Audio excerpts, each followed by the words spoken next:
Okay, a very good afternoon to all of you present here today. Hopefully, I'm audible and my PPT is visible. So, today is the second session of Literary Theory post World War II.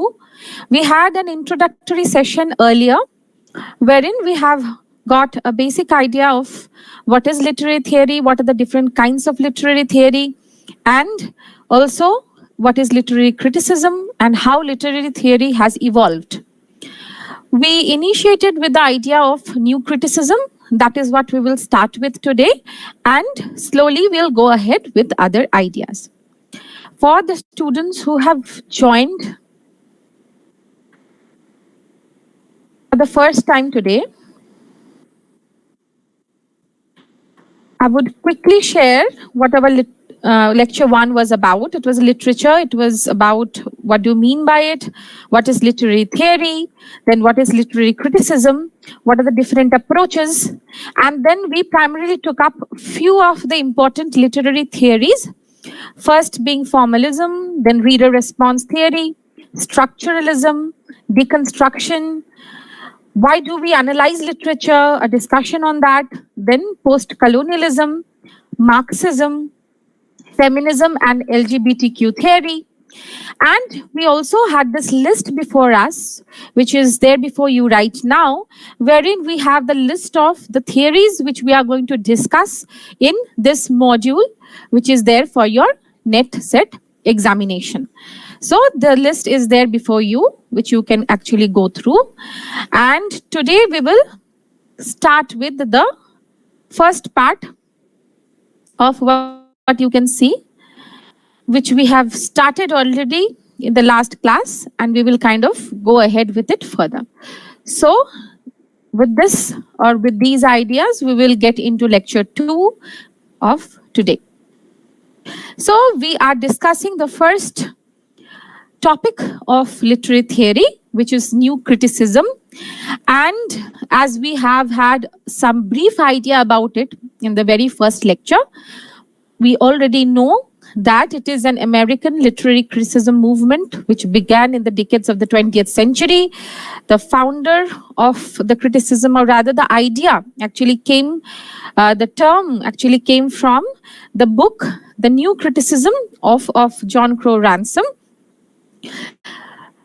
which has the name The New Criticism, which was applied to this whole body of literary theory later on, and as it became kind of famous. And it is a poem which is kind of given more importance amongst the other genres when we talk about this criticism. And the question is, what is new criticism? And we have kind of got an idea that it is a post-World War I school of Anglo-American literary critical theory, which insisted on the intrinsic value of a work of art, that is the value which is there inside or in that work of art. It gave a focused attention on the individual work alone as an independent unit. So, dear students, these words which I'm kind of giving importance as I am stating are important for you to know the concept well, because as we discussed in the previous class, the kind of questions which you get from this unit for your net set examination can be concept based, wherein some concept is highlighted in the question and you have to identify that. Or else it can be based on certain terms which we are using, and those terms can be there and you will have to actually identify the actual meaning of those terms. For example, what does it do? It focuses on the intrinsic value of a work of art. It is kind of idea that that particular text is an independent unit of meaning. And the fact, what was it against? It was against the approaches that as we discussed in the previous lecture, that there are different approaches like historical, biographical, social context. So these different approaches, they were against. They were focusing on only one thing, and that thing was text. The technique which has been used, or which is used for new criticism, is termed as close reading or close analytical reading, which takes its idea from Aristotle's Poetics. But there have been various refinements into this method, So it is believed that the idea in new criticism is that the structure and meaning of the text were intimately connected. That is very closely connected, and hence it should not be analyzed separately. So whenever we are analyzing a text, what we have to do, we have to see both the structure and the meaning of the text, and we have to see the united effect which is there. In order to bring the focus of literary studies back to the analysis of text, they aim to exclude, that is, not include what? Reader's response, the author's intention, historical and cultural contexts, moralistic bias from any other analysis. So these were the goals articulated in Ransom's Criticism Inc. and Alan Tett's Miss Emily and the Biographers. Now these names of the works which we have included in the course of discussion, you will have to pay attention to them. Who wrote these books? What idea was there in these books? There can be questions on that. In which year was the book published? Who was the writer and what was the main idea? That is there. And also, the terms, for example, that they were trying to exclude what? They were trying to exclude reader's response. They were trying to exclude what? They were trying to exclude author's intention. So there are specific terms for them. For example, affective fallacy. Then intentional fallacy. So these terms are used in this particular theory, which you have to pay attention to, because as I said, that when you are getting MCQ questions, they're objective questions based on particular facts. So there should be clarity regarding each concept. There should be clarity regarding the names of the theorists, the names of the critics who are there in that particular, come under that club of that particular theory, and when that book was published, and also a chronological order. What do we mean by chronological order? All of us, or mostly every one of you, have a Facebook account, and in Facebook account you see that there is a timeline. So you do something today, it gets posted with that particular date. Again, you do something next day, you post it, it gets posted with that particular date. So when you look down the stream of things, how they have happened, you see specific dates in that. So it actually gives us a proper history of that particular theory. So when you are preparing for any of the theories which we have seen already, which is there under literary theory, post-World War II structure or syllabus, you have to create, just the way this PPT has got these slides in a kind of systematic manner, you also have to create this kind of database of yours, wherein you are going to put up these specific ideas, the proponents of those ideas, the books, the dates in which those were published, the main idea, and maintain that chronologically. Means when did that come into effect? Who was the proponent? And what ideas are there? So, seminal works, that is the very important works in the tradition, were those of I.A. Richards, his Practical Criticism. Then William Empson, his 7 Types of Ambiguity, 1930. English poet T.S. Eliot also made contributions with his critical essays, Tradition and the Individual Talent, and Hamlet and His Problems. The movement did not have any name, as I said, till the publication of John Crowe Ransom's book, The New Criticism. And it was a work that loosely organized the principles of this basically linguistic approach to literature. हम इसको linguistic approach क्यों बोल रहे हैं? Because we are focusing on the language used, the structure of that particular text. We are not kind of judging the text based on the context or the biographical context or the biographical history of that particular writer. There are other names as well which are included, like Cleanth Brooks, R.P. Blackmer, Robert Penn Warren, and W.K. Wimsatt. Now, dear students, as I was telling you that certain terms are also important. We have already discussed few of them, like close reading, similarly close analysis of the text. Similarly, the other term which I was telling you is that intentional fallacy. So this is one very important term, and it was actually in 1946 that William K. Wimsatt and Monroe Beardsley published a classic and controversial new critical essay. So it's an essay which was titled what? The Intentional Fallacy. And in this, they have put the kind of idea which is very, very important in the study of new criticism.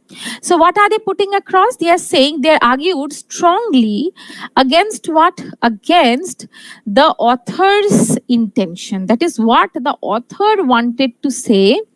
They are saying that it is not important, or the intended meaning in the analysis of a literary work, that is not important.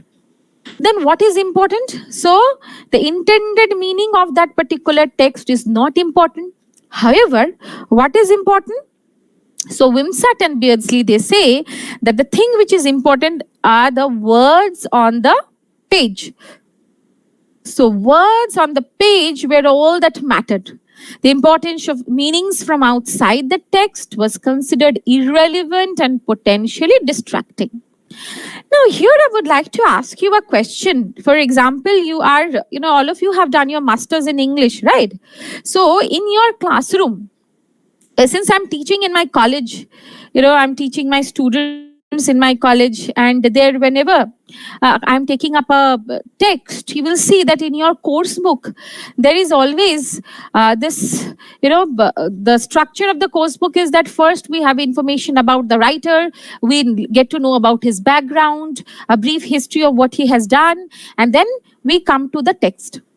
Why is it done? It is done in order to give you some contextual an idea regarding where the author belonged to, why was he writing, what was he writing. So that is actually a practice, which is a practice of bringing in intended meaning in the analysis of a literary work. So what is the intention of the author? But the new critical writers, the new critics, they were completely against knowing the background of the writer, the intention of the writer. They termed this thing as intentional fallacy. They were against the idea that you should know anything about the author. They only gave importance to what? They gave importance to the words on the page. Just the succession to the idea of the intentional fallacy is affective fallacy. So in another essay, the affective fallacy, which served as a kind of sister essay to what? The intentional fallacy, Wimsatt and Beardsley stated that the reader's personal or emotional reaction to a literary work cannot be a valid means of analyzing a text. So he is saying that the personal, or they are saying, Wimsatt and Beardsley, that the personal and emotional reaction to a literary work is or cannot be a valid means of analyzing a text. So you cannot analyze a text based on how that text has affected you emotionally. So they are kind of indicating towards a scientific approach towards the study wherein emotions will not play much role. So this fallacy would later be repudiated by theorists from reader response theory. So the reader response theorists, they go completely against this idea, because reader response theory, as we know from our discussion from the first lecture, is based on the response of the reader and how it affects. So it is completely opposite to the idea of affective fallacy. So one of the leading theorists from this school, Stanley Fish, was himself trained by new critics. Fish criticizes Wimsatt and Beardsley in his essay, Literature in the Reader. So basically here what we understand the concept of what? The concept of affective fallacy. And in the previous slide, what did we understand? We understood the idea of the intentional fallacy. Now we are going to discuss about the new critical style. So studying a passage of prose or poetry in new critical style required what? Required careful, exacting scrutiny of the passage itself. Passage, what does passage refer to? Passage refers to the words which are there in that particular paragraph. Right? So all of us are reading, we are preparing for NetSet, and we are going through different texts and books, right? So what was the new critical style talking about? The new critical style was talking about careful, exact scrutiny of the passage which we are reading. And they were focusing on some formal elements, that is, which defines the form of that text. For example, They were focusing on rhyme, they were focusing on meter, the setting, characterization, and plot used to identify the theme of the text. In addition to the theme, the new critics also looked at paradox, ambiguity, irony, tension. Now, all these terms which we find here, they are talking about, a kind of unrest between, or an unrest in the main idea of that text. So the new critics were looking for that one loose connection in that whole idea of the text, which would give rise to the idea of paradox, wherein opposite things are given, ambiguity where things are not clear, irony where the apparent meaning perhaps will be a little different, and the tension which is there because of the representation of different ideas, perhaps one apparent idea and one intended in there. So although the new criticism is no longer a dominant theoretical model in American universities, because we know that theory actually started with new criticism and we have come a long way now, so it's not much in use. However, some of its methods, like we started with this idea of close reading, right? So this idea of close reading is still fundamental. That is, it is still important tool of literary criticism. So any kind of criticism when we do, close reading plays an important role, wherein we pay attention to the structure, the content, and how that is kind of structured in that particular text. So underpinning a number of subsequent theoretical approaches to literature, including post-structuralism, deconstruction theory, New Testament narrative criticism, and reader response theory. So slowly what happened, there was a kind of progress in this whole idea of literary theory. New criticism, which initiated or opened the doors of possibilities, kind of took a backseat. However, there are certain ideas which we are still discussing, which have been important and are still important when we talk about literary analysis. Now, as I was saying, as we are preparing for NetSet, certain important books are important. So on this slide, I've kind of put together the important books which are there and which play an important role in constructing the whole idea of literary criticism, if it is kind of possible to bring it together, because it's an impossible task to some extent. So Richard's books, what were his books? Principles of Literary Criticism, Practical Criticism, William Empson's book, 7 Types of Ambiguity, T.S. Eliot's essays, Tradition and Individual Talent, and Hamlet and His Problems, Ransom's essays, Criticism Inc. and the Ontological Critic, Tate's essay, Miss Emily and the Bibliographer, Wimsatt and Beardley's essays, The Intentional Fallacy and the Effective Fallacy, Brooks' book, The Well-Wrought Urn, Studies in the Structure of Poetry, Warren's essay, Pure and Impure Poetry, Welleck and Warren's book, Theory of Literature. Now, your study doesn't end over here. If you have to prepare for Net and Set, it's not that any one book will give you the answer. You can refer to Peter Barry, you can refer to Raman Selden, you can refer to Terry Eagleton. However, even after reading all the books, there might be some questions which have not been covered in that book. Even after being in a particular lecture series, there will be important things which are discussed, important strategies which are discussed, which you have to learn and create your own database. For example, you have to similarly create list of books, and there might be questions on a specific book as well. For example, something from 7 Types of Ambiguity, something from this idea of Cleanth Brooks' book, The Well-Wrought Urn. So the basic date when it was published, what is the basic idea in that book, you should kind of prepare on those as well, so that whatever question is there, we are able to answer. Now we will move on to the first thinker, who is I. Richards, and discuss in details his practical criticism. Now, since we have a limited time, it is not possible that we are going to go into depth of each and every topic. But what we are going to do is that we are going to have a brief overview of the important things which are there in that theory, who are the important thinkers, proponents, important terms, and discuss very important ideas, for example, practical criticism.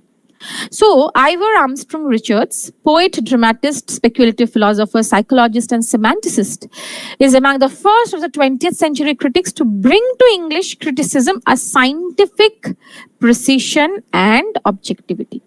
If you can kind of refer back to what we have discussed till now, you will see that whole idea of kind of this criticism is not giving any importance to emotions, neither the emotion of the writer nor the emotion of the reader. What is it giving importance to? A kind of analysis, a detailed analysis. And that is where the idea of it being scientific research based on scientific idea becomes important. That is what we have to remember very carefully. Next, he is often referred to as the kind of idea of critical consciousness of the modern age. So he actually initiated this whole idea of critical consciousness, the idea of scientific precision, the idea of objectivity.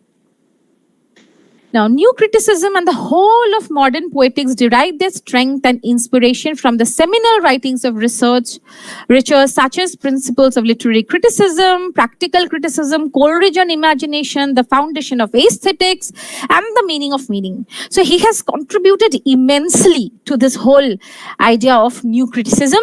And when we are preparing for NET and SET, we can be very sure of getting some questions from here. So we have to kind of carefully study his contribution. Now, together with T.S. Eliot, Richards was instrumental in steering Anglo-American criticism along a new path of scientific inquiry and observation. So everywhere, the idea which is very clear is that the idea of it being scientific. Now, practical criticism. So Richard's influence rests primarily on his practical criticism. So it is one of his most important contributions. And it is based on his experiment, which is conducted in Cambridge, in which he distributed poems, stripped all of evidence of authorship and period to his pupils and asked them to comment on them. So what do you understand by this statement? If any ideas, you can put it down in the chat box. What do you understand by this, this particular expression which is there? What was the experiment done? So we are already very aware of the fact that there is a scientific approach related to this theory. And we are talking about the experiment which he has done and conducted on his students, and which is termed as practical criticism, which is very, very important in under the topic of new criticism. So what did he do? Very simply, अगर हमको समझना है क्या किया उन्होंने, so अगर हम just the way we were discussing, हमारे क्लास में जब कोई टॉपिक डिस्कस होता है तो हम पोएम विदाउट इट्स टाइटल, उसके टाइटल के बिना एंड उसके ऑथर और उसके पोएट के बिना नहीं पढ़ते. हमेशा हमारे बुक में क्या रहता है, किसने लिखा है वो और नाम क्या है, हमेशा ये रहता है. बट यहाँ पे Richards did this kind of experiment wherein he removed those things. तो उन्होंने नाम निकाल दिया ऑथर का एज वेल एज उस टेक्स्ट का एंड डायरेक्टली उस पोएम को स्टूडेंट्स के सामने वो लेके आए. So he just brought that before the students and circulated those sheets wherein the name of the author was not there, name of the poet was not there, and that particular work, what is the name, it was not there. And he asked his students to analyze that particular text or that particular poem. So he analyzes factors responsible for misreading of poems, and even a very reputable scholar is vulnerable to these problems. So he is trying to avoid the problems which might lead to misreading of poems. He wanted to make the outcome of that exercise very, very scientific. So the objective of practical criticism was to encourage students to concentrate on what? This is very important, on the words on the page, rather than rely on preconceived or received beliefs about a text. So Richards concludes that the critical reading of poetry is an arduous discipline. So it's a very strict discipline wherein we are not going to give importance to anything other than the words on the page.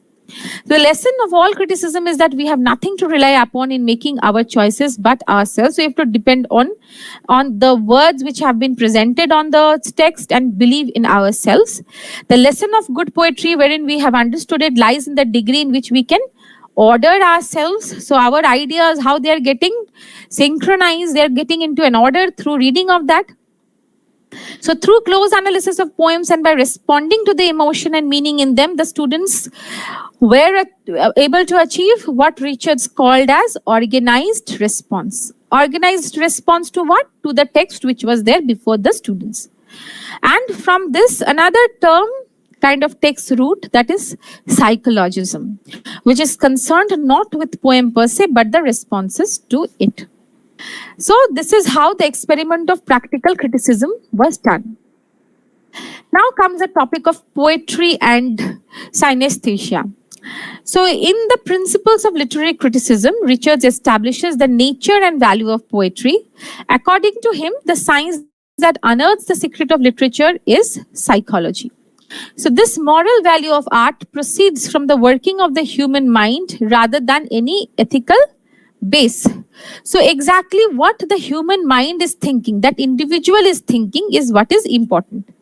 Now, art or poetry is valuable in that it integrates our activities, resolves our mental conflicts and tensions, and leads us to a liberated state.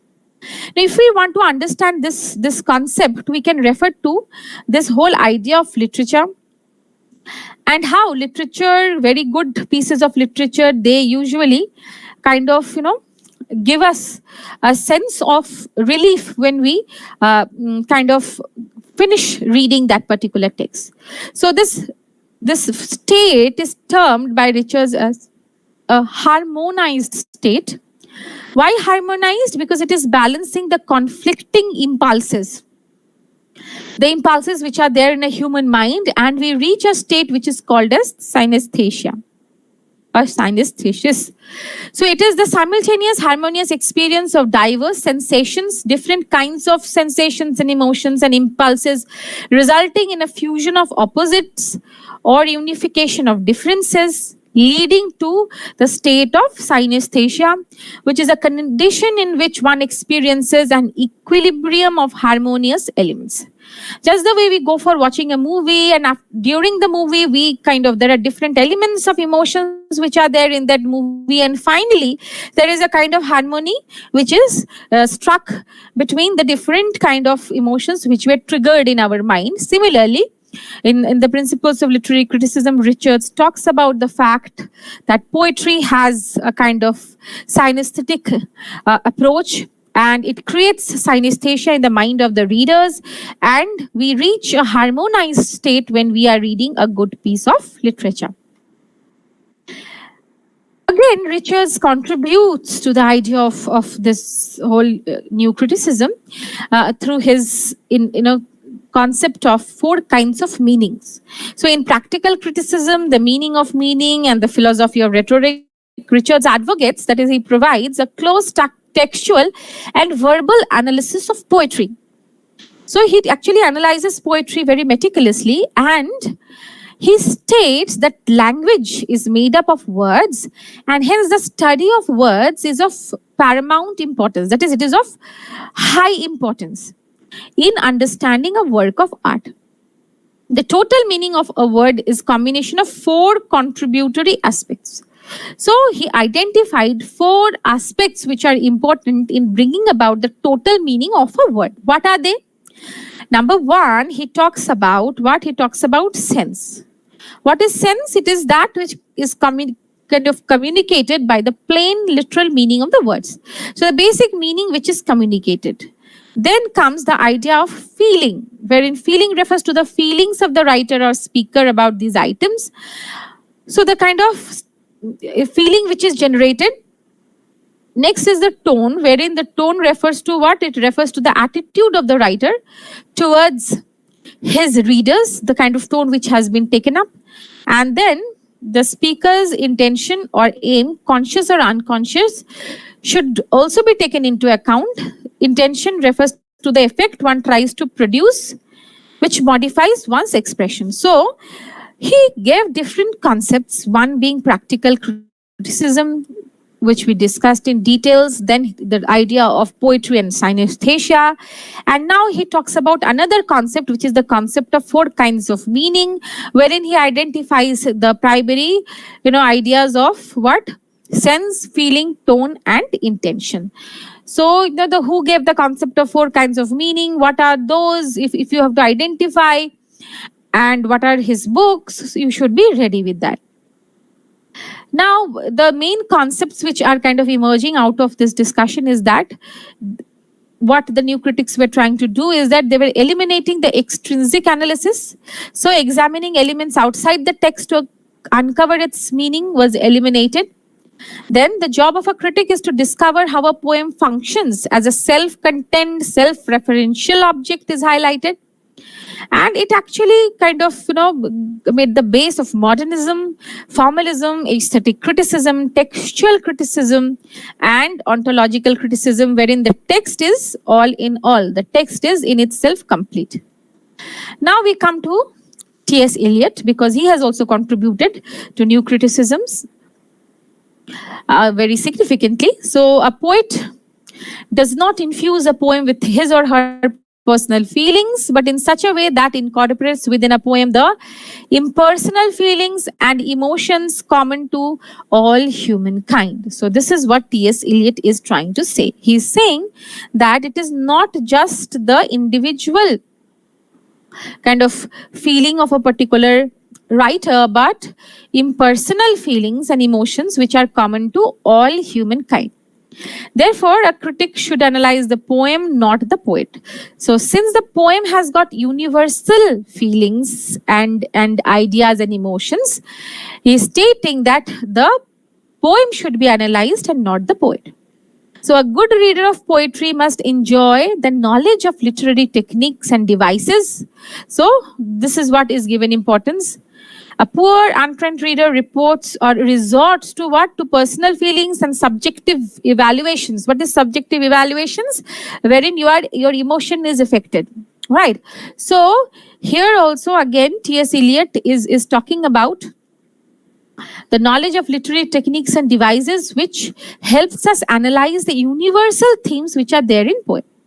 So the only way of expressing emotions in objective, according to him, this is again a very important concept, the concept of objective correlative, which was propounded by kind of T.S. Eliot. That is, he actually took it ahead and made it more famous, wherein he talks about the fact that a set of objects or ideas that awaken in the reader an emotional response without being directly stated.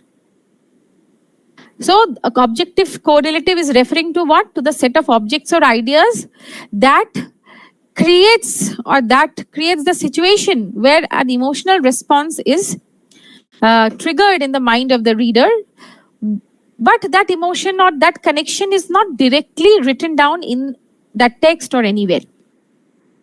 So, the new critics declare an objective existence for a poem. Objective referring to the fact that the emotional, direct personal emotion of the writer or the reader is not important. It should be approached objectively, that is, in a very scientific way, without subjective evaluation or personal reactions. So, the main idea which they are propounding is this.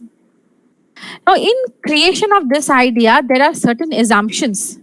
The certain points are assumed or taken for granted. Let us see what are they.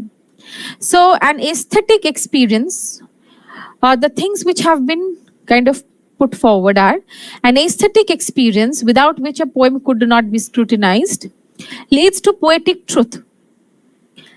What truth? Poetic truth. The difference between poetic and scientific truth is that the first is discernible, but the second is propositional. So what is the poetic truth? Poetic truth is something which is discernible, that is, which can be seen. And scientific truth is certain things which are proposed, like certain laws are given, certain propositions are made, right? So a poem has its own ontological status. That is, a poem can be analyzed by referring to the poem only. It has a concrete autonomous entity. So nowadays in new education policy, slowly what we are seeing, there is reference to the idea, the situation where we are seeing many autonomous institutions. So the institution can run by itself. There need not be interference of any other external body. Similarly, here also when we are saying autonomous entity, we are talking of the fact that the poem in itself is complete according to them, and we can analyze it by the base of its structure only. So, objective theory of art, the meaning of a poem cannot be equated with its author's feelings or a reader's personal response. So, it's an objective theory of art wherein the emotion and feelings are kept out. Next is intentional fallacy, the belief that the meaning of a poem equals the personal experiences or intentions of its authors, and the fact that we have to keep away from the intention of that particular author. Next assumption is that, or the list of assumptions, that is extrinsic or outside the text information like biographical data or political contexts is irrelevant to a poem's interpretation. Then the affective fallacy, the belief that the emotional response of a reader to a text are important or equivalent to its meaning has to be eliminated. So we are not giving due importance to the idea of the reader.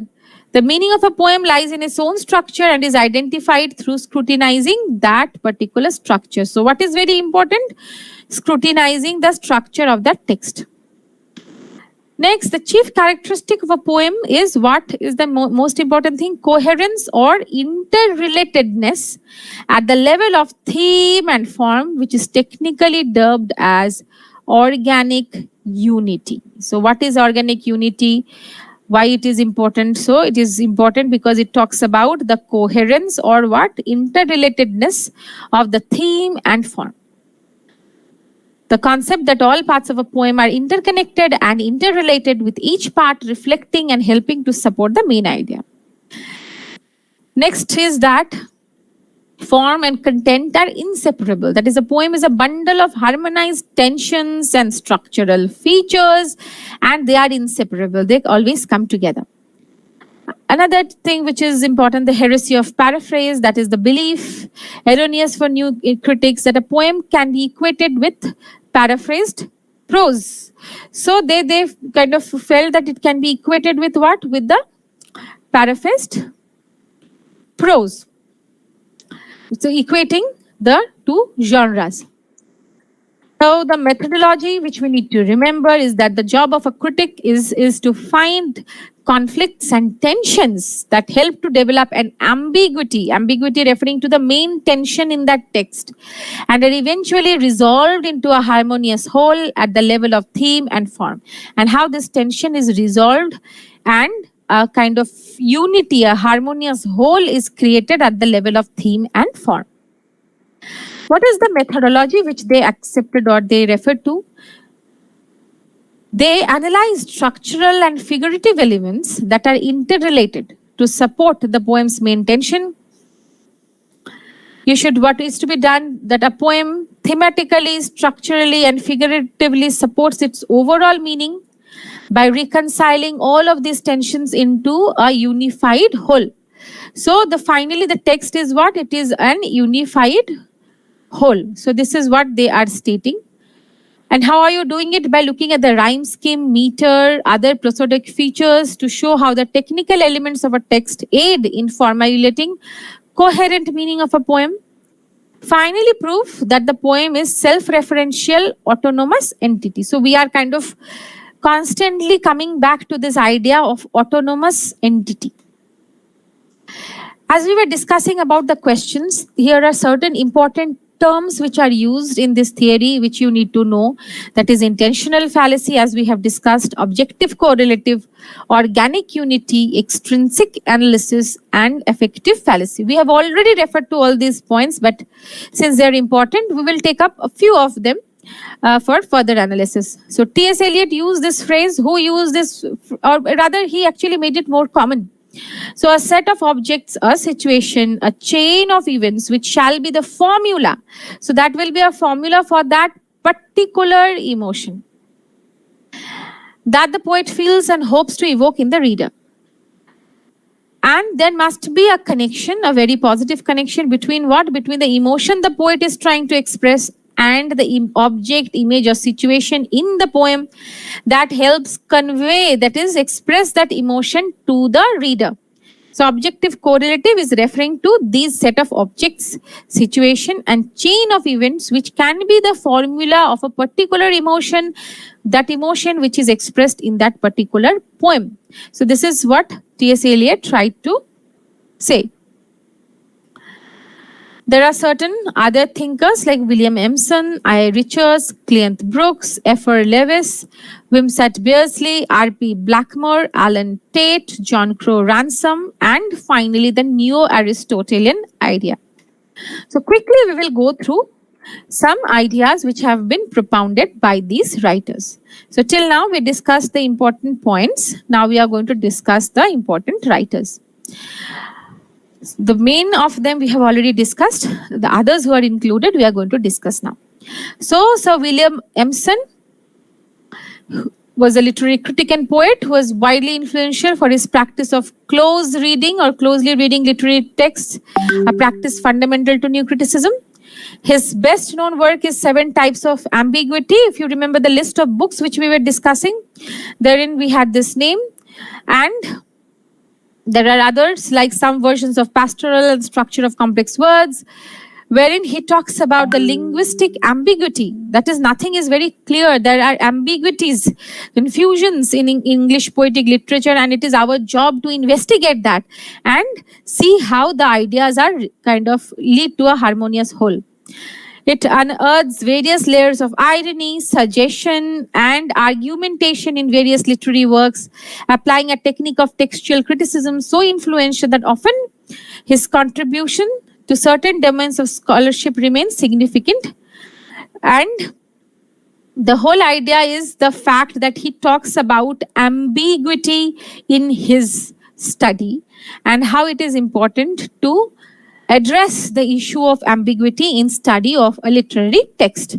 7 types of ambiguity he identifies, and he talks about the concept of linguistic ambiguity.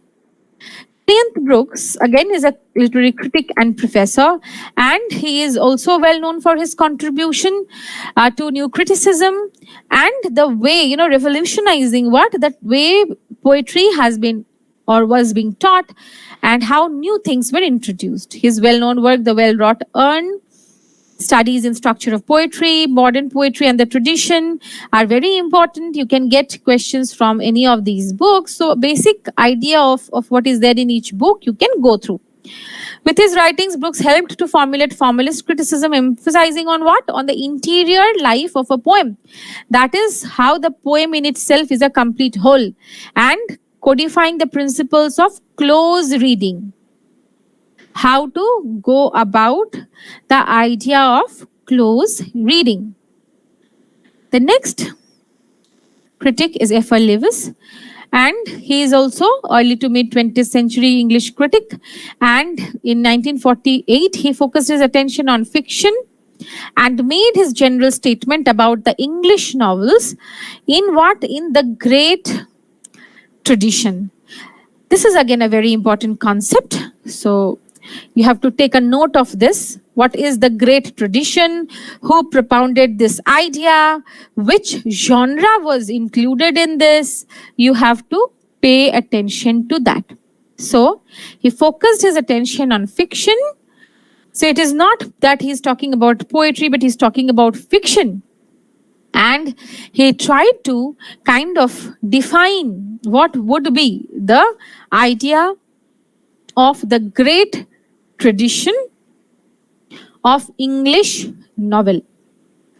So what do we mean, or what would be included in the series of the great tradition of English novel?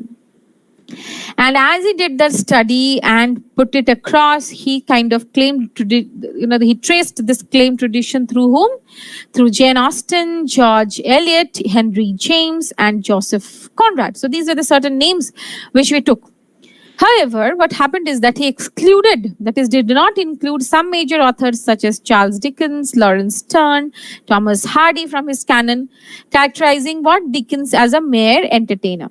So as it happens, if you kind of do some literary research and you publish your work, after that there will be various criticisms, because everybody is a human being. Whatever we study, there will be certain ideas which perhaps are not kind of given importance, and that is what happened here as well. So there was some debates regarding the writers who were left out, and eventually what happened, it is related to revaluation of Dickens by Edmund Wilson, George Orwell, that Lewis changed his position and published Dickens the novelist. So he again kind of got back to the position where he appreciated the works of Dickens, and he published Dickens the novelist in 1970. So what is very important here is that the concept of the great tradition and who propounded it, when was it propounded, who were the writers who were there and who were not there. So these ideas you will have to be very clear about. Next is Wimsatt and Beardsley. We have been discussing about their concepts for the last half an hour or more than half an hour now. And we are perhaps, almost kind of aware of these words or these concepts by now, we can hope so. So the critic Wimsatt and philosopher Beardsley produced two influential and controversial papers that propounded central positions, which we have already discussed quite a few times, that is intentional fallacy and effective fallacy. Now, Richard Palmer Blackmer, he was again an American literary critic and poet, and he published his first volume of criticism, The Double Agent, during 1930s, and it was influential among many modernist poets and new critics. So in the modern age of literature and the modern critics, these ideas kind of influenced, and he founded and directed the university's Christian Gore seminars. And criticism named in the honor of his colleague Christian Gore's, and he met other influential poets while he taught at Princeton. So you will see that most of the critics of this particular theory, they have been studying and they have been teaching, they have been as professors, they have been as critics, coming together, discussing ideas and concepts. So these ideas are the result of such discussions. John Orley Allen Tate, he was again an American poet, essayist, and social commentator, and poet laureate from 1943 to 1944. And he entered Vanderbilt University in 1918. He was the first undergraduate to be invited to join a group of men who met regularly and read and discussed poetry. And who are they? The poets, the critics rather, we discussed some time back. That is John Crow Ransom, Donald Davidson on the faculty, James M. Frank, a prominent Nashville businessman who hosted the meeting. So these meetings were hosted by him. Now, here, the point which is very important is in 1922, the group began publishing a poetry magazine. What is the name of the magazine? The name of the magazine is The Fugitive. So this you have to remember, dear students, that there was this poetry magazine which was published, and the group which was doing this were termed as the Fugitives. So Ted took along a younger friend to some meetings. So former Robert Penn Warren, who was invited to become a mayor in 1923, and the aim of the group was to demonstrate that a group of Southerners could produce important work in the medium of poetry, devoid of sentimentality and carefully crafted. So they wrote in formalist tradition that valued skillful use of meter and rhyme. So they focused on this genre of poetry, they discussed poetry, and they published this poetry magazine, which is The Fugitive, and they kind of tried to prove how the group of Southerners can actually do some kind of scientific work, a formalist work in regard to the skillful use of meter and rhyme. Next, John Crow Ransom, about whom we have already referred to, and the fact that his 1941 volume of essays, The New Criticism, played a very important role, which dominated American literary thought throughout middle 20th century, and it emphasized close reading and criticism based on the texts themselves rather than on non-textual bias or non-textual history. Now, his essay, Criticism Inc., 1937, when it was published, Ransom laid out his ideal form of literary criticism. What is that? criticism must become more scientific or precise and systematic. So constantly they're focusing on it being more scientific, it being precise, that is details should be there, and a very kind of particular way of approaching it and doing it in a very systematic way.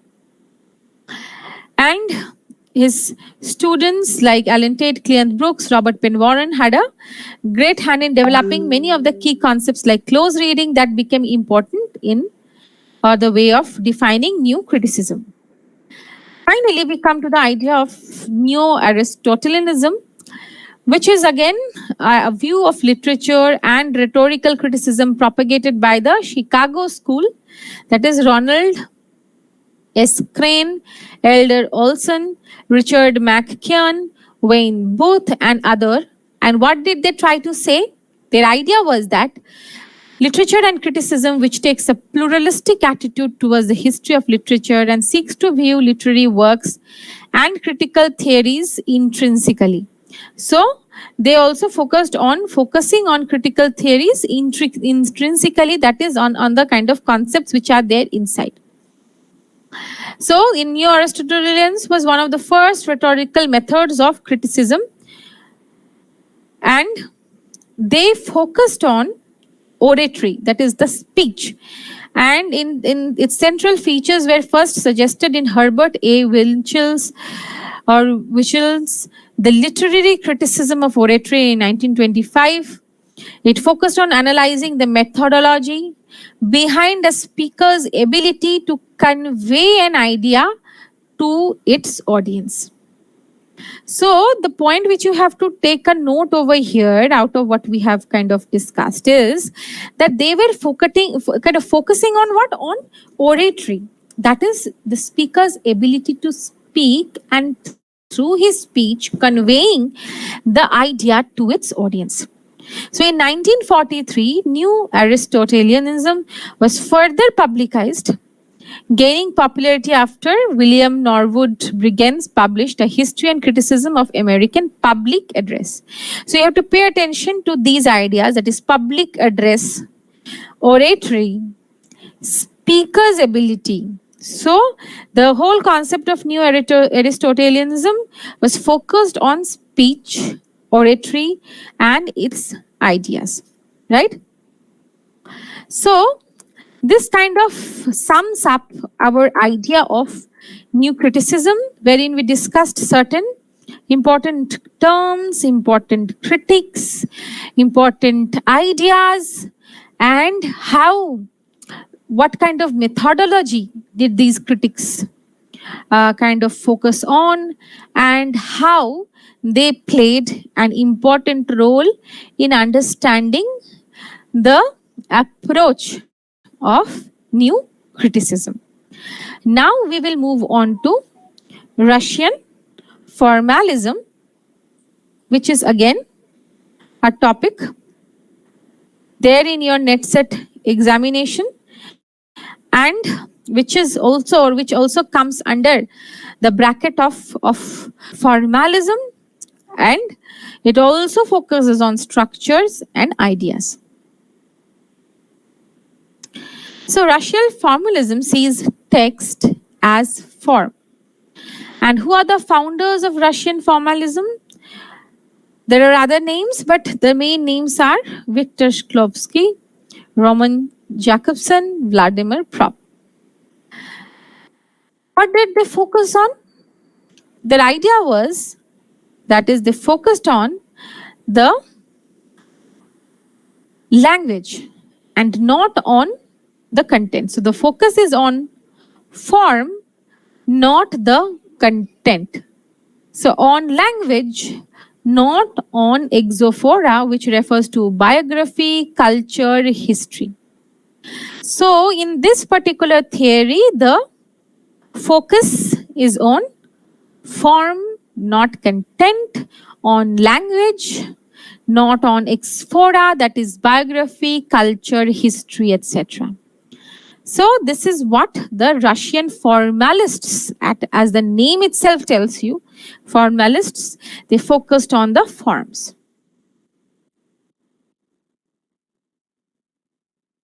So they kind of stated that literary works resemble what? Resemble machines. Why? Because they are the result of an intentional human activity in which a specific skill transforms, that is, changes or kind of brings in a transformation of raw material into a complex mechanism suitable for a particular purpose. So, Steiner's idea, which he states. And how does or how is it kind of proved? For example, example of car, and how does the car work? So break down the devices into their constituent parts. Just the way you take up anything which you kind of use, you will see any particular item which is there before you right now. They have got certain constituent parts. It might be your PC which you are using. It might be your kind of, lamp which is there before you, different parts of the lamp, or any other thing. You will always see that any work, anything, they will always have certain constituent parts. And the emphasis is on the functional role of the devices.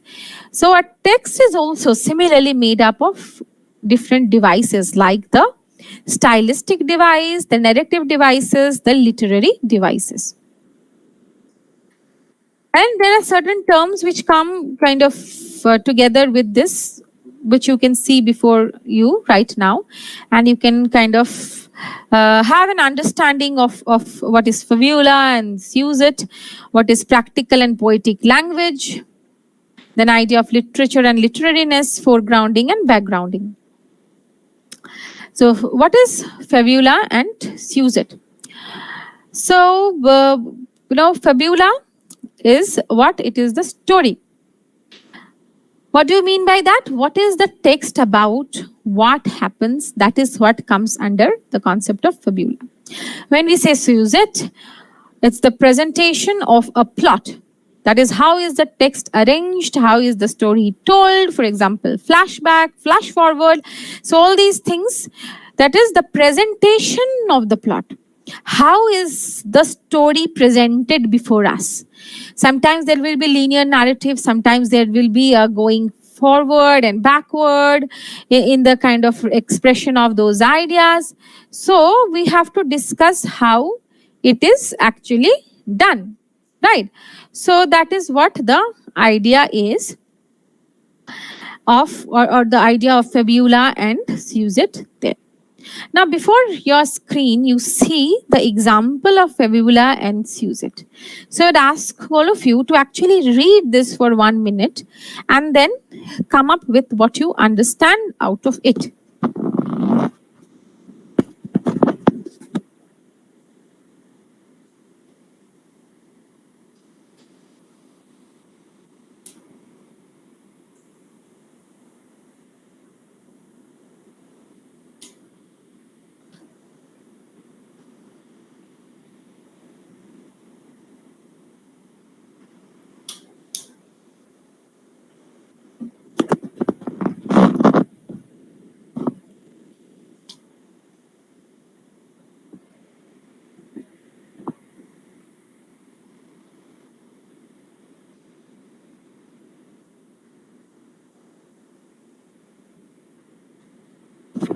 Okay.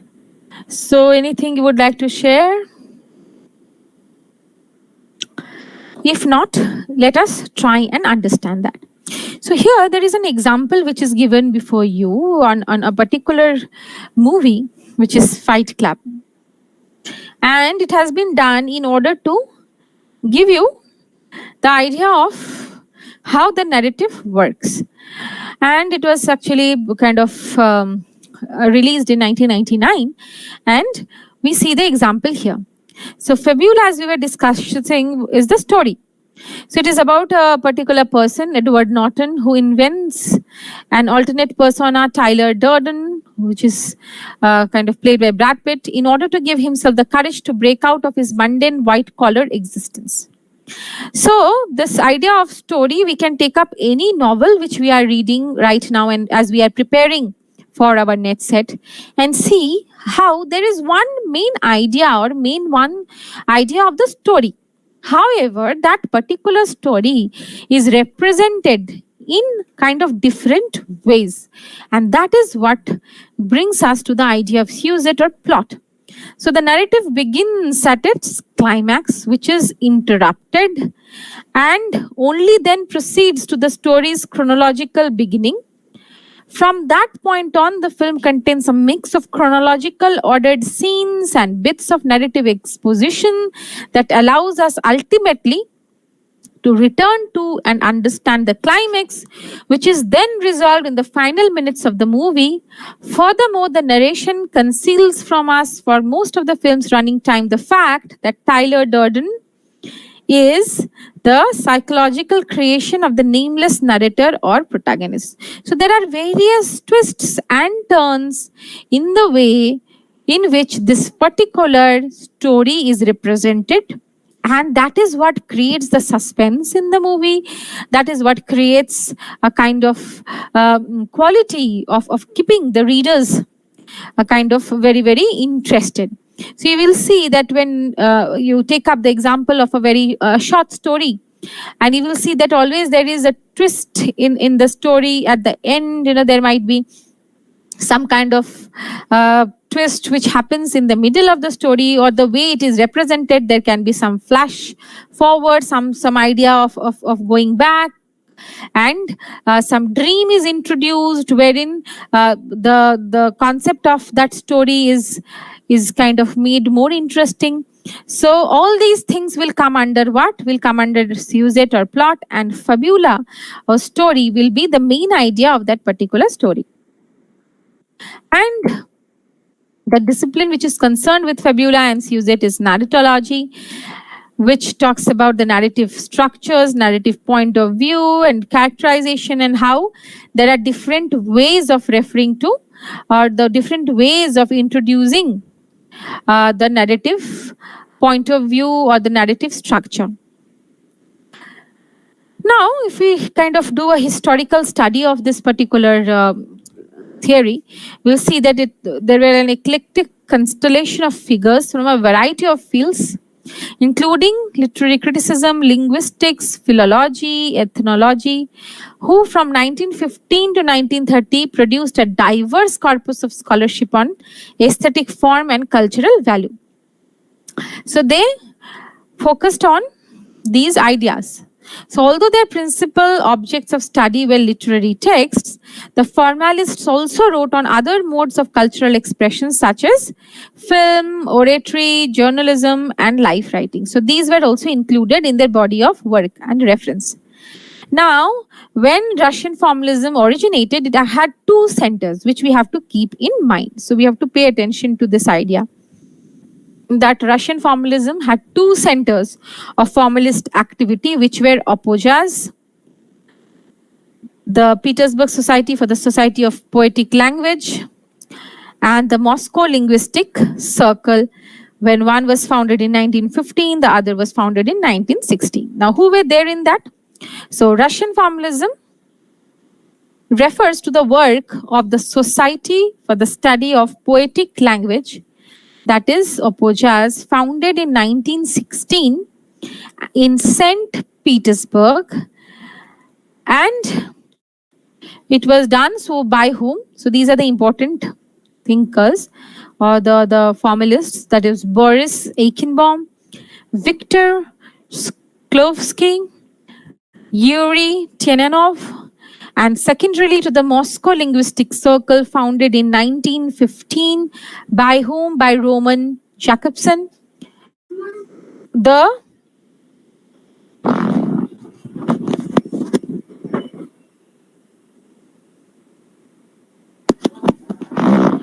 So the folklorist Vladimir Prop is also often associated with this particular movement.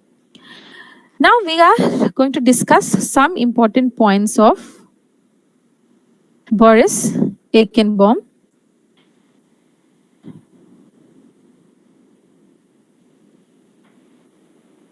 So his 1926 essay, The Theory of Formal Method, translated in Remen and or by them, Rees, provides an economical overview of the approach the formalists advocated, which included the following ideas. So we are going to discuss the ideas which he was talking about. The aim is to produce a science of literature that would be both independent and factual, which is sometimes designated by the term poetics. Then, since literature is made of language, linguistics will be foundational element of the science of literature. So what will be the foundation? Linguistics. So they focused on language. Then literature is autonomous, that is, it is complete in itself. It is so free from external conditions in the sense that literary language is distinct from ordinary uses of language, not least because it is not entirely communicative. So the fact is that literature is autonomous and it is not dependent on any external condition. Now, literature has its own history. What kind of history? A history of innovation in the formal structures, because there will always be innovation. What is innovation? Trying out something new in the formal structures, and is not determined, as some crude versions of Marxism have it, by external or material history. So literature has its own history of innovation. What a work of literature says cannot be separated from how the literary work says it, and therefore the form of a work, far from being merely the decorative wrapping of an isolable content, is in fact part of the content of the work. So what are the formalists trying to say? What is Boris Eichenbaum trying to say is that the form of that particular work is not just a kind of decorative. When we go we go to a birthday party, we take a kind of gift with us. The idea of the fact, the idea which we usually have is that that wrapping paper is not important. However, if we take a broader picture of that, the way you are wrapping it up, the way you are presenting that and providing that to somebody is also very important, which we usually don't pay attention to. And this is what here actually we have been asked to pay attention to, is that the form, that is how that work is presented, is important, and it is not merely like that decorative wrapping paper which you use for kind of covering your gift. It is also equally important. So form of a work is also a part, rather an important part of the content of the work. So this is what Eichenbaum was trying to say. Now we come to Viktor Shklovsky, and there are certain important concepts which he has given to this theory, body of theory, which we have to pay attention to, because usually we get questions from here. So according to Eichenbaum, Shklovsky was the lead critic of the group, and Shklovsky contributed two of their most well-known concepts, which is defamiliarization, ostranenie, more literally estrangement. So these terms you should know: defamiliarization, ostranenie, and estrangement, which are related, and the idea of plot story distinction, that is used in fabula, which we have already kind of discussed earlier in our discussion. But since it's important, we will kind of give importance to it here as well. Now, the idea is that defamiliarization is one of the crucial ways in which literary language distinguishes itself from ordinary communicative language, and is a feature of how art in general works, namely by presenting the world in a strange and new way, allows us to see things differently. Now herein, I would like to ask you all that the very first question with which we began our lecture series, can anybody refer to that? What was that question?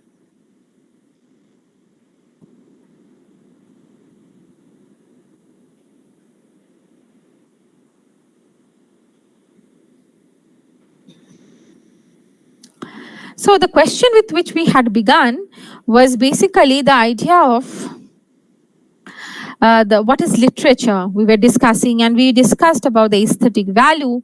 And what Shklovsky is trying to say is that defamiliarization is one of the ways in which literary language kind of distinguishes or differentiates itself from very ordinary or normal or communicative language which we use in case of discussing a kind of form of literature. Now, innovation in literary history is, according to Shklovsky, partly a matter of finding new techniques of defamiliarization. That is how defamiliarization is actually done. The plot story distinction separates out the sequence of events the work relates, that is the story. What does the story talk about? The sequence of events. The work, that is that particular piece of literature, what does it relate? And the plot refers to the sequence in which those events were presented in the work. That is the plot. Now, both of these concepts are attempts to describe the significance of the form of a literary work in order to define its literariness. Now, dear students, we also get question on the concept of literariness, literature and literariness. So what contributes to literariness, as we discussed? The idea of defamiliarization, the idea of innovation in literary tradition of defamiliarization, the concept of plot and story and how they are structured. So all these things play an important role in kind of discussing the concept of literariness, what makes a piece of literature more literary. Now, in his pragmatic text, Art as Device, published in 1917, Shklovsky declared that art's vocation was to combat, that is to fight, the natural human tendency toward the automation or automatization of perception. So making things, very, we usually become very negligent towards things around us. However, in order to battle it, combat it, Shklovsky identified this concept which we are already discussing, that is ostraneity or defamiliarization or estrangement, wherein what does it do? It restores the vividness and tangibility of everyday experiences that otherwise fall below the threshold of consciousness. So if we try to very simply put that idea, then it is basically the artistic technique of presenting to the audience common things,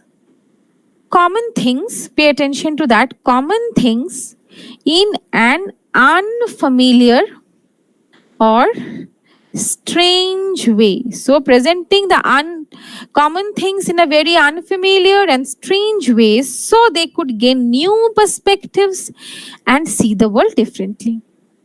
So basically it makes the stony once again.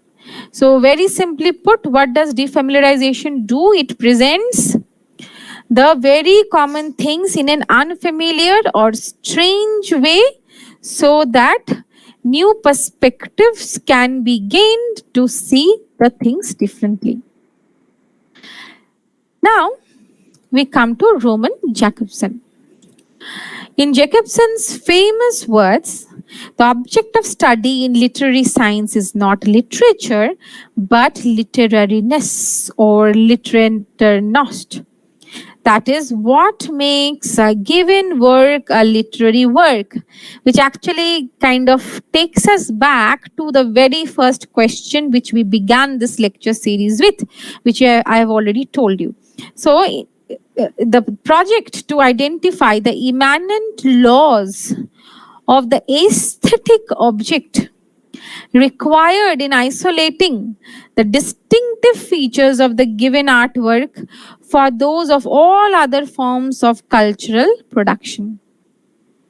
So, what are the immanent? Identifying the laws of the aesthetic object required for isolating the distinctive features of the given artwork from other forms of cultural production. So how does that particular artwork kind of project its distinctiveness, which isolates it or which helps others to identify it amongst the series of other cultural productions which are there around us?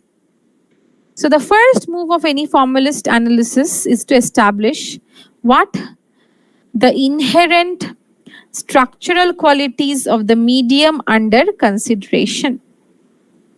On the one hand, such autonomization did much to define the study of art on its own terms. On the other, the isolation of the work of art from other factors tended to absolutize the aesthetic object as an autotelic value. So the English which is used is a little difficult, so we have to break the sentence to understand what it actually means. So on the one hand, such autonomization, that is giving autonomy to that particular text, as I was saying, when we have an autonomous institute runs free of any external influence. It can take up its own decisions and its own syllabus and go about it. So here also the text has been given the autonomic or the autonomized kind of position. So on the one hand, such autonomization did much to what? To define what? The study of art on its own terms. On the other hand, the isolation means keeping something away from others. We know that term isolation now after COVID, post-COVID, all of us know what is isolation and how we need to stay in isolation means away from others, right? So the isolation of the work of art from other factors, so that particular work being kept away from other pieces of literature, tended to do what? Absolutize the aesthetic object, which is that object, that particular text, that particular piece of literature as an autotelic, or rather having an autotelic value or status, that is, it is complete in its own. It doesn't need any other reference. Now, the other linguistic circle which needs to be paid attention here is the Prague linguistic circle. How did it initiate? Who initiated it? So, the Moscow linguistic circle was founded by whom? By Jacobson, as we have already discussed, and it was more directly concerned with recent developments in linguistics than Eichenbaum's group.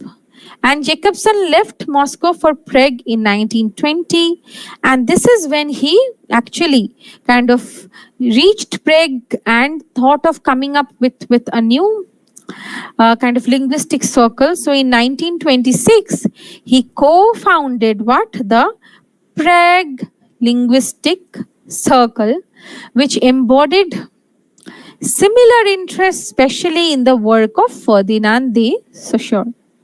So now, as he left Moscow and reached Prague, Jacobson gave way or made way for this whole idea of Prague linguistic circle or Prague linguistic circle. And this is where the reference of Ferdinand de Saussure comes in. And with his introduction, there begins again a whole new era of literary theory, of analyzing literature, and of studying literature. So, what is it which comes to our mind when we talk about Ferdinand de Saussure? It is the concept of structuralism. And structuralism played a very important role in the idea of study of different literary pieces and how we have to kind of concentrate on the structures which are there and how we need to do a kind of investigation regarding them. So these are certain points which are important in structuralism, which we will come to later on. First, let us discuss the concept of structuralism and the historical background of it. So, structuralism is an intellectual movement which began in France in 1950s. So, this is how the concept of structuralism began. And it was then imported into Britain mainly in 1970s, and it attained widespread influence throughout the 1980s. And actually, structuralism actually brought in various important terms in order to define any piece of work, and it kind of initiated a whole new way of approach towards the analysis of any piece of work. The idea that things cannot be understood in isolation, they have to be seen in the context of the larger structures they are part of, came in with structuralism.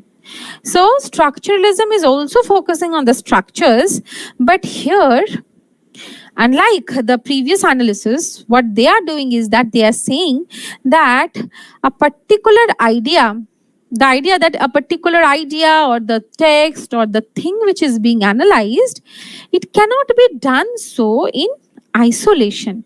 What has to be done? They have to be seen in the context of the larger structures that they are part of. So there should be a kind of connectivity, there should be an understanding of that text with reference to the context of the larger structures which they are a part of. Now, as I was saying, that when we came across the name of Ferdinand de Saussure, he is a very, very influential kind of, contributor to this whole idea of structuralism, and he is termed as the father of sign system. Now, the linguistic sign is composed of these two elements. What are the two elements? The concept of the signifier and the concept of the signified. So, he states that a word does not represent a thing in the world, but a concept in our mind. So we actually have to understand this concept very clearly, because based on structuralism, we will be reading the other theories like post-structuralism and post-modernism.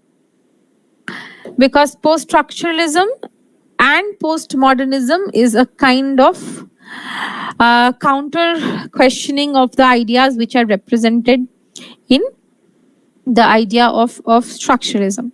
So here we see that the idea is a word does not represent a thing in the world, but it represents a concept in our mind. So this idea we have to clearly understand. The signifier is what? A written or spoken mark. And the signified is the concept. So, we have to, you must be having a pen beside you right now when you are sitting on, or there will be the laptop or the mobile set, the handset which is there with you right now.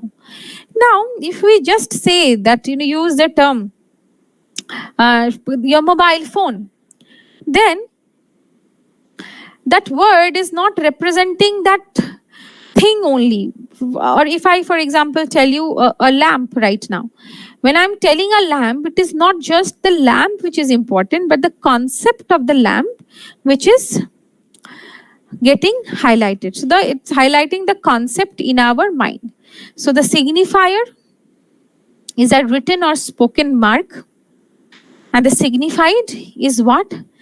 It is the concept which is given in that particular concept. Now, the questions which we are going to answer are here, like what exactly did Saussure say about linguistic structures, which the structuralists later found so interesting? The main idea was the idea of arbitrariness. What do we mean by arbitrariness? So the meanings given to words are purely arbitrary, and those meanings are maintained by convention only. There is no inherent connection between a word and what it designates. For example, why do we tell that water is water? We could even tell that if the tradition was like we named water as something else, like water as sun and sun as water, then that could also be the case. There is no scientific relation between the name which is given for that phenomenon and that phenomenon. So you have to try and understand this concept, because it's not very in there. You have to understand that for example, if we are talking about a particular cup, this is a cup which I am drawing before you. So this cup, the idea of a cup, the image of a cup comes to our mind whenever we say cup. We don't need to have a cup in our hand for that. It's not that it has to be before our eyes all the time. Somebody tells you, okay, bring me a cup of milk. And immediately the idea or the image of the cup comes in. Somebody tells you, give me a glass of milk. Then immediately the idea of a glass comes in. And there is no specific scientific reason as to why we are calling this structure as a cup and this structure as a glass. Ideally, if for example, when the naming of things had actually happened, whenever it happened down the kind of ages of history, if this cup was named as glass, today we would be calling that as a glass. This glass would be called as a cup, and nothing would have been wrong in that, right? So what Sushant tried to say is that this, kind of bringing in the meaning and the concept which it is associated with is having no scientific base. It is completely arbitrary. And this arbitrariness is what plays a very significant role in understanding the entire structuralist theory. The fact that the symbols which are used and the names which are given to those things, they are arbitrary, they don't have any scientific connection. So we have to actually understand this concept. Give a thought process to it. The examples which we have given, you can have, question yourself. For example, the watch is a watch. Why do we call a watch a watch? Is there any scientific rule to it? Or it's just because it's in use? That is what, no inherent connection between a word and what it designates or what it means. Who decides it or how has it been decided? It is convention, that is the tradition, the constant use. So the convention has always been helping us to use certain terms and words for understanding those concepts, right? So that is what the idea of arbitrariness means, and it's a very important concept, just like signifier and signified, in order to understand the concept of sign or the concept of semiotics. Arbitrariness, the fact that there is no inherent connection between a word and what it designates.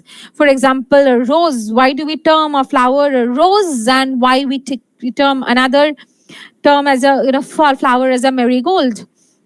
What is the inherent meaning? What is the reason for it? What is the inherent connection? What is the difference between the name of a flower and a leaf? If we would term a leaf as a flower and a flower as a leaf, if that was what was the tradition, if a child is taught, for example, when a child is born, how does a child learn language? The idea of mother tongue. So when a child is born in a family where everyone is speaking English, that child learns English. If the child is born in a kind of family which speaks Marathi, that child will learn Marathi. If a student is born in a family who are talking or who are speaking Bengali, they will learn Bengali. And certain words which are used specifically related to that culture, that particular child will learn from his family. He's not born knowing those words, right? He is not born knowing the language. Who is teaching him? It is the convention, it is the regular use of that word, what he is seeing, he is kind of following, he is kind of imitating, and he is learning. So he is learning by what? By following the convention, by following what his mother and father is using. For example, mother, the concept of mother, a child will, when I tell a child that, your mother is coming, a boy who actually knows English, when I'm saying that, your mother is kind of coming, the concept of mother will be something for one particular boy. And if I say, for example, your eye is coming, then the boy who is from a Marathi family will be able to understand, because he knows that particular word, and he knows how it is used.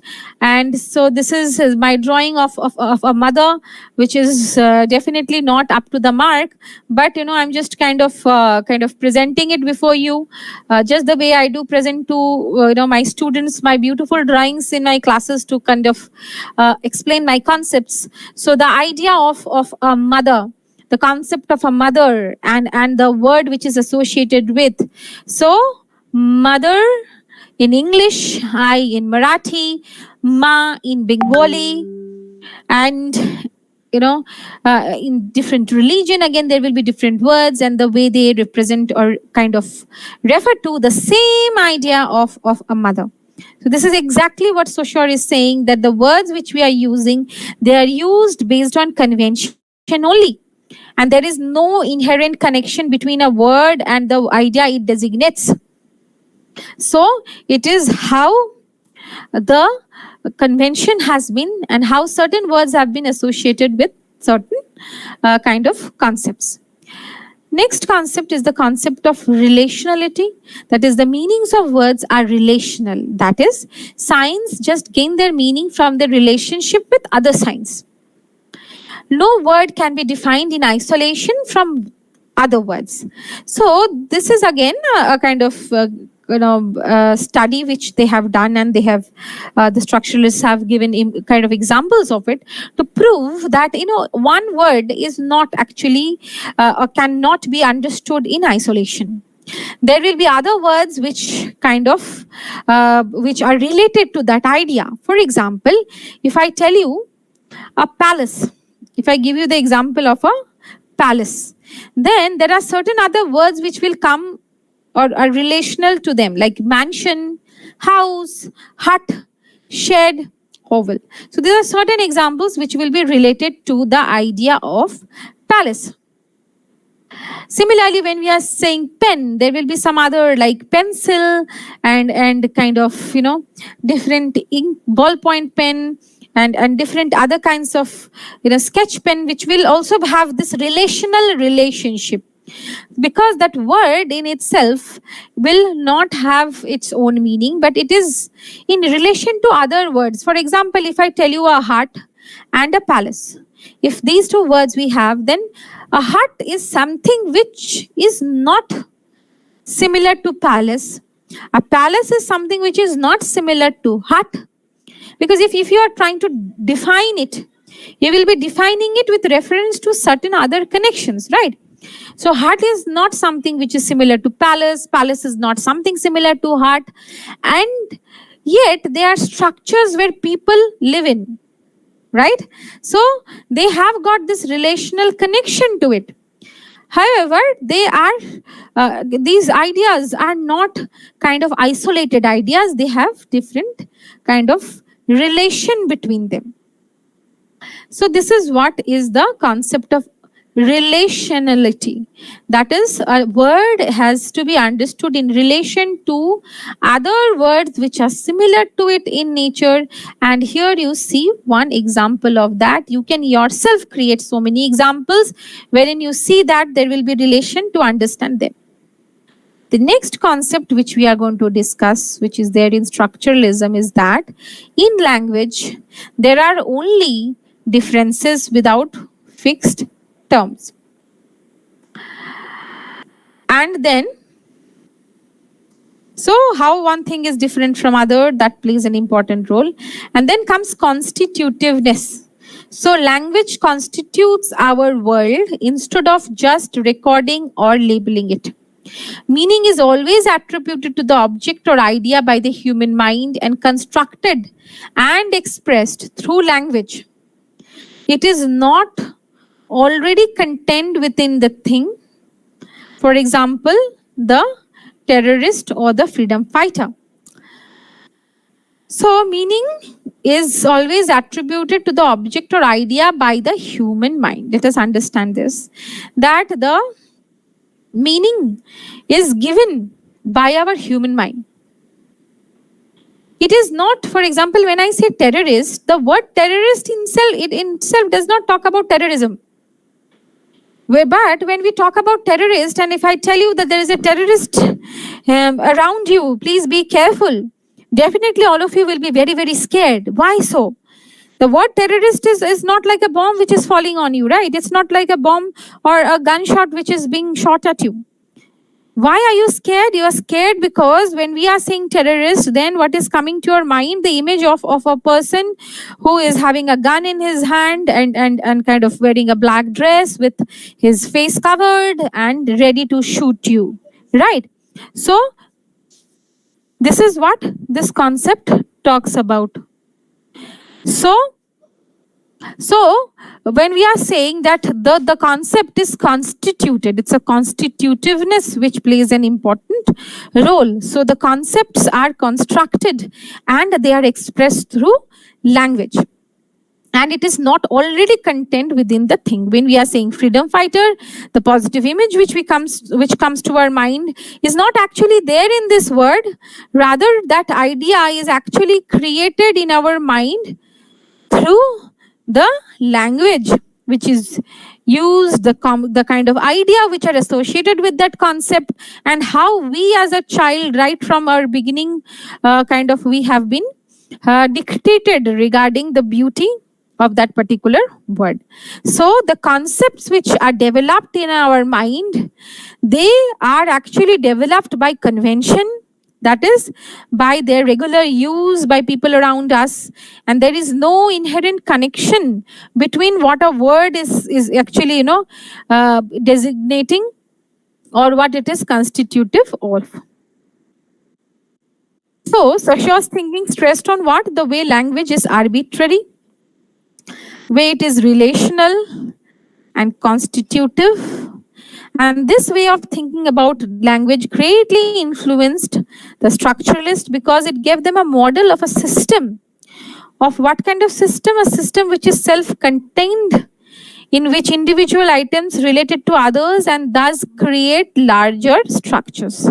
So it kind of relates to other things of a greater structure, and one particular thing being just a part of the other structures. Now, one of the important concepts is the concept of langue and parole. So what is langue? Langue is a kind of analysis of the way language works. So language is a system or structure, and novel as a genre. What do we mean by that? Language is a system or structure and novel as a genre. So as a body of literary practice, langue, and any given utterance in that language, for example, the novel Middlemarch is the parole. So very simply put, langue is constituting of the entire structure of that particular system, and parole is a specific example of this system. Like we are talking about the concept of a novel. When I'm saying novel, it is referring to the different novels which are there, and then any given utterance in that language, for example, any specific example in that genre we can take up. We take up Middlemarch, or we take up Sons and Lovers, we take up A Passage to India. So any particular specific we are taking up, it comes under our parole. So langue and parole. This is how the language as a system or structure has been designated and defined by the structuralists, who spoke about the way in which the language system is actually kind of constituted, right?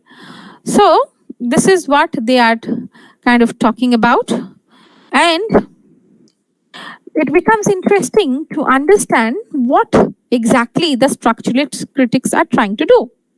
So they analyze mainly prose narratives relating the text to some larger containing structure, such as the conventions of a particular literary genre, a network of intertextual connections, a projected model of an underlying universal narrative structure, or a notion of narrative as a complex of recurrent patterns or motifs. Now, what do we mean by this? The conventions, that is, the rules which are followed in a particular literary genre. That is what structure is followed. What are the rules which are followed? What are the conventions which are followed for that particular genre? Then a network of intertextual connections. How there are intertextual connections between texts. So we will see that when we are discussing, for example, Rabindranath Tagore's Where the Mind is Without Fear, and the concept of truth, which is there in that particular text. And if we take up the chapter of good manners, and in good manners also we have the idea of truth, and how the concept of truth, the idea of rationality of human mind, these ideas are there in both the texts. So intertextual connections, a projected model of an underlying universal narrative structure. So how there are universal narrative structures which are there in the bodies of literature. And the notion of narrative, what is narrative? The way the story is unfolded, has a complex recurrent patterns or motifs. So how these kinds of motives, this kind of ideas are represented in a piece of work, we kind of discuss that when we are talking about structuralism. So very simply put, if we talk about what the structuralists look for, so they are looking for the parallels between the concepts and ideas represented, echoes, that is again referring back and forth the different examples, reflections and repetitions, the different kinds of contrasts which are there, specific patterns which are followed, what kind of plot is given, or how the plot is constructed, what are the elements of it, how the suspense element is given, and how the plot goes ahead. Then the structure, the character and motive, situation and circumstance, language and imagery, the factors they are looking, and what exactly they are trying to kind of find out. Now, this is again a very important concept of syntagmatic and paradigmatic, study of structuralism. And since it's, kind of a detailed analysis, we have to kind of pay attention to understanding this. So, what is a syntagmatic or paradigmatic structuralism? It is a kind of relationship. And what kind of relationship it is? It involves a sequence of what? Of signs that together create meaning. So what did we understand? A syntagmatic or paradigmatic relation. It talks about two concepts, syntagmatic and paradigmatic, wherein syntagmatic is actually talking about a relationship which involves a sequence of signs that together create meaning, right? So it's not in isolation, rather a sequence, that is one after another. One after another, a sequence of signs come together to create meaning. Next, the concept of paradigmatic relationship, it involves what? Involves signs that can replace each other. Usually doing what? Usually changing the meaning with the substitution. So what happens with a paradigmatic relationship? With a paradigmatic relationship, the particular concept is replaced with another concept. However, in case of syntagmatic relationship, what are we saying? We are talking about how the relationship involves a sequence of signs that together create meaning. So the signs will create meaning by kind of bringing them together. So syntagmatic versus paradigmatic, wherein syntagmatic relation and paradigmatic relation, both introduced by Saussure, is to distinguish two kinds of signifiers. And what is signifier? It is that particular object which is kind of referring to a particular concept. So one concerns positioning, that is syntagmatic positioning with what? With relation to the sequence of signs that come together to create meaning. And the other concerns substitution.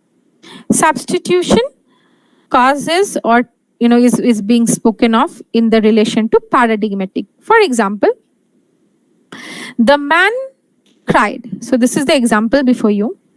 Now this concept, this man, can be replaced or substituted by the idea of a boy. It can further be substituted by the idea of a girl. And this actually constitutes the idea of substitution, which comes in, the concept of substitution comes in. And, the cried, it can be substituted by died, it can be substituted by sang. So, syntagmatic relation is the continuous relation. The man cried. Now, these words are in relation to each other, giving you a complete meaning. And paradigmatic, when we are saying, it is the idea of substitution, wherein the man is substituted with boy or with a girl, cried is substituted with died or sang. So this is how the idea of syntagmatic and paradigmatic comes in.